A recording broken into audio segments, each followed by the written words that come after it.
Танаас энэхүү форум тэр дундаа Европын холбоо, Европын хөрөнгө оруулалтын банкны 1 тэрбум еврогийн хамт ажиллагааны ач холбогдлын талаар асуумаар байна.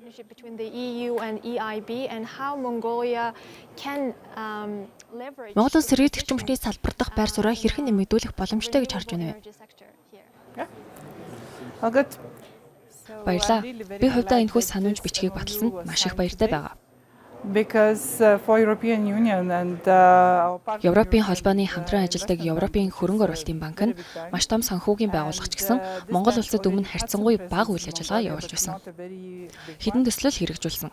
Харин энэхүү санамж бичиг нь маш олон асуудлыг хамруулсан өргөн цар хүрээтэй.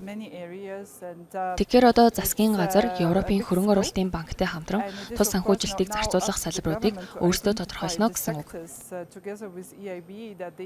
Гэхдээ мэдээж сэргээгдэх эрчим хүч ногоон эдийн засгийг нэн тэргуунд тавина. Монгол улсын засгийн газарч энэ салбарыг маш ихээр сонирхох болсон.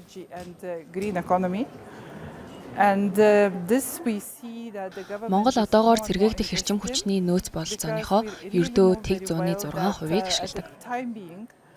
Танай улс нар, салхи, мөн усны эрчим хүч үйлдвэрлэх боломжтой. Гэхдээ цахилгааны ургуу урсгалын улмаас хөрш орнуудтай холбоотой зарим асуудал гардгийг ойлгож байгаа. Гэсэн ч боломж үргэлж бий. Ганцхан нарны хавтан суйрлуулахаас гадна дамжуулах шугам хэрэг болно. Үүнээс гадна цахилгаан эрчим хүчийг хуримтлуулах хадгалах хүчин чадал хэрэгтэй. Монголын уул уурхайн салбарт эрчим хүч, ялангуяа сэргээгдэх эрчим хүч хэрэгтэйг бид ойлгож байгаа. Мөн эдийн засгаа төрөлжүүлэхийн тулд аж үйлдвэр болоод бусад бүх салбарт эрчим хүч шаардлагатай. Тэгэхээр Монголын хувьд эрчим хүч бол нэн тэргүүний асуудал юм. Засгийн газар маш сайн ойлгож байгаа. Бидний хувьд үүний нэг хэсэг болсондоо баяртай байна. Засгийн газар хувийн хвшлийг татан оролцуулахаа илэрхийлсэн. And for that I also know that the government intends to invite the Мөн Европын хөрөнгө оруулалтын банк хувийн хвшилтэд хамтрах боломжтой.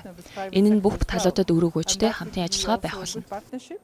And very beneficial for all sides. Монгол улс сэргээгдэх эрчим хүчээ бүгд найрамд ихтэй дардуулс Япон, Солонгос зэрэг улсууд руу экспортлох боломжийг та ямар байдлаар харж байгаа вэ?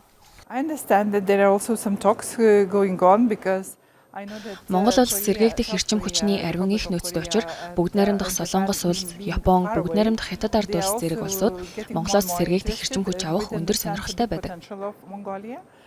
Энэ чиглэлд яриа хэлэлцэж идэвхтэй өрнөж байна. Бүгд найрамдах Хятад ард улс энэ чиглэлд асар их хүчин чадал, дэд бүтцтэй тул бүгд найрамдах Хятад ард улстай хамтран ажиллахаар хэлэлцэж байгааг эрчим хүчний сайд надад хэлж байсан. Гэхдээ ямар ч том хэмжээний төсөл хэрэгжүүлэхээс өмнө худалдан авахч байгаа эсгээ мэдэх хэрэгтэй. Гэхдээ Монгол улс одоо ч эрчим хүчээ импортоор хангасаар байгаа тул хамгийн түрүүнд хэрэгцээгээ хангахад анхаарах ёстой.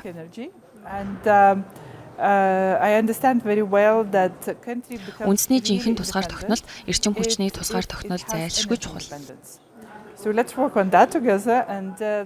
Үүнд хүрэхийн тулд хамтдаа ажиллах хэрэгтэй. Харин дараа нь экспортод анхаарлаа хандуулах нь зөв болов уу? Европын компаниуд Монгол улсад хөрөнгө оруулах асар их сонирхолтой байдаг ч хууль эрхтэй болон хөрөнгө оруулалтын орчин тодорхойгүй байгаа нь үргэлж сорилтолж байна. Олон улсын компаниуд энд хөрөнгө оруулахад хамгийн тулгамдж байгаа асуудлуудыг ямар байдлаар харж байгаа? Struggles. Yeah.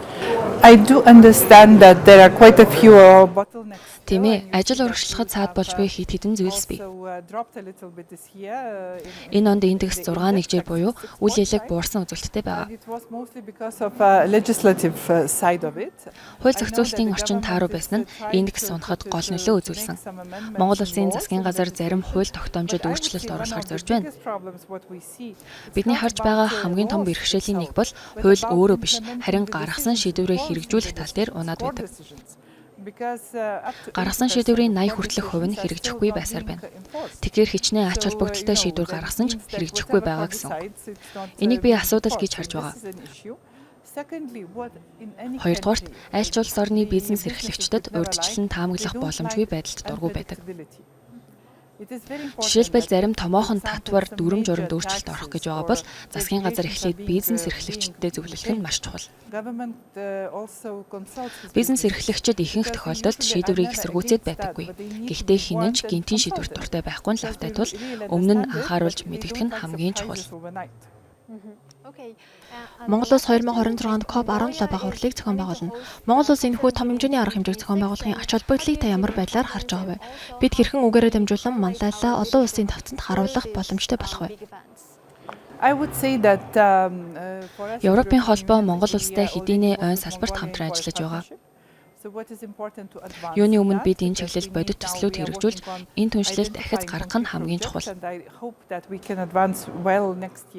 Эх оны COP17 бага хурлаас өмнө томоохон ахиц дэвшил гарна гэж хувьдаа найдаж байна. Мөн бид Азийн хөгжлийн банктай хамтран аймаг сумуудын төвийг илүү ногоон болгох чиглэл төсөл хөтөлбөрүүд хэрэгжүүлж байна. Энэ төсөл илүү хурдан урагшлах боломжтой. Мөн Европын холбоо COP17 бага хурлын өмнө эмэгтэйчүүд болон иргэний нийгэмд зориулсан семинар сургалт зохион байгуулна.